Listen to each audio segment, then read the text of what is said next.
Saludos, mi nombre es Joey Quesada. En el día de hoy vamos a empezar hablando de la electricidad desde el concepto de la palabra misma. Vamos a dividir el video en dos partes. En esta primera parte vamos a hablar de manera resumida acerca de historia. Luego, en el segundo video, ya veremos cómo sucede todo esto de la electricidad. ¿Qué es la electricidad? El concepto es simple. La electricidad es un fenómeno natural que se produce por la interacción de partículas muy pequeñas que, dependiendo de si fluyen, si corren o solo se agrupan, hace que la electricidad se manifieste de una forma única. Un fenómeno natural, como la lluvia, como el fuego, como la brisa, como el viento. ¿Qué es la lluvia? Búscalo en el canal de la lluvia. Aquí vamos a hablar de electricidad. Para conocer un poco más de estas partículas, vamos a entrar en la historia.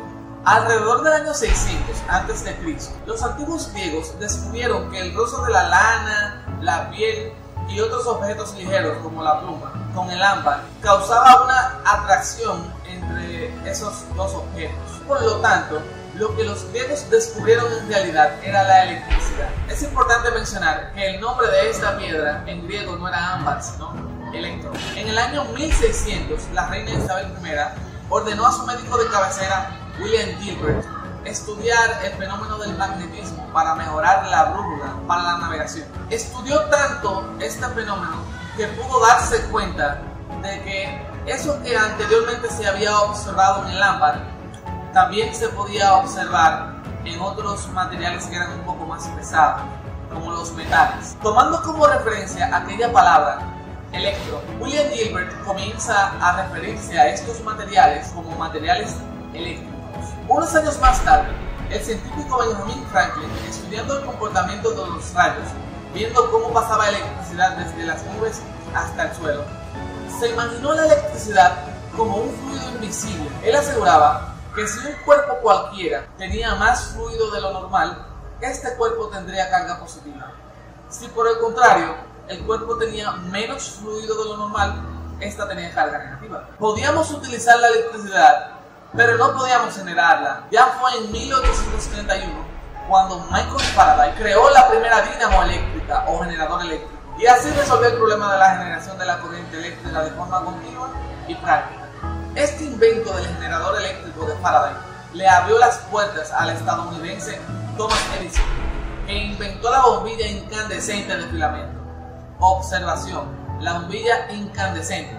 Anteriormente las bombillas habían sido inventadas por otros, pero la bombilla incandescente, esa de filamento, fue la primera bombilla que podía iluminar durante horas. Hasta este punto, es curioso que ya podemos utilizar y generar la electricidad. Sin embargo, aún no conocemos las partículas responsables de producirla.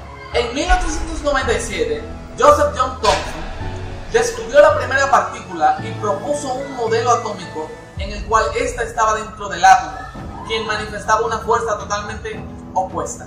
Haciendo uso de la misma palabra electro, ¿la recuerdan? Se nombra a esta partícula con el nombre de electrón, y debido a que manifiesta una fuerza contraria a la del átomo, se le asignaron signos de manera arbitraria. Al electrón se le concedió el signo de menos y se consideró carga negativa, y a la que presentaba el átomo se le asignó el signo de más y se comenzó a considerar como carga positiva. En el 1911 surgió un nuevo modelo atómico en el cual el átomo poseía un núcleo o centro, en el cual se concentraba la masa y la carga positiva. Se acababa de descubrir el protón, y que alrededor de este giraba aquella partícula con carga negativa llamada electrón. Hasta aquí conocemos al electrón con carga negativa y al protón con carga positiva. Pero hay un pequeño detalle.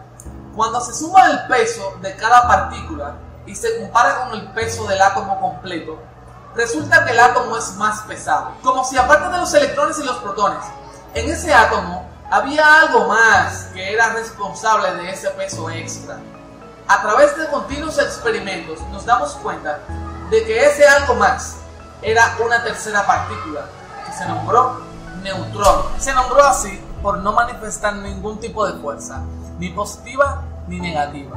Ya que tenemos nuestro átomo, la partícula que compone la materia, donde se encuentran nuestras cargas eléctricas, que son las responsables de generar la electricidad. ¿Qué quiere decir todo esto? Quiere decir que la electricidad existe desde la creación del universo. Hasta aquí esta primera parte. En el próximo video vamos a ver cómo interactúan esas cargas para producir electricidad. Recuerda suscribirte y activar la campanita de notificación. Y si te gustó, por favor, dale like y compártelo con tus amigos.